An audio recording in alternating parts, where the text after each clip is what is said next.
পৃথিবীর সবচেয়ে শক্তিশালী হাইড্রোজেন ট্রেন বানালো Bharat.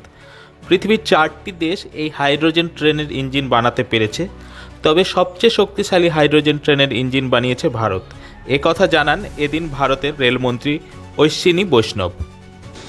Hydrogen train. There are only 4 countries in the world which have been able to develop a hydrogen train. And most of the countries have developed trains with the capacity of about 500-600 horsepowers.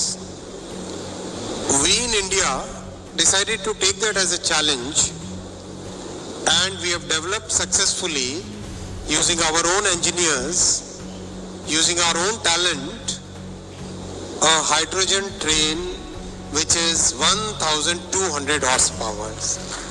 At this point of time, the highest capacity hydrogen train.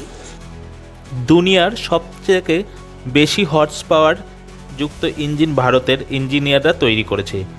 খুব শীঘ্রই এই ইঞ্জিনের trial শুরু হবে হরিয়ানায়। রেলমন্ত্রী এও জানান, আমাদের ইঞ্জিনিয়ারদের ওপর ভরসা আছে, এরকম নতুন নতুন প্রযুক্তি তৈরি করে দেশকে আত্মনির্ভর করবে। এই হাইড্রোজেন ট্রেন পরিবেশ বান্ধব, শূন্য কার্বন নিঃসরণ করে, ফলে পরিবেশ দূষণ হয় না। Bureau report, Delhi. এ বিষয়ে আরও জানতে কলকাতা সমাচার চ্যানেলটি লাইক করুন, সাবস্ক্রাইব করুন ও বেল আইকনটি প্রেস করুন। ধন্যবাদ।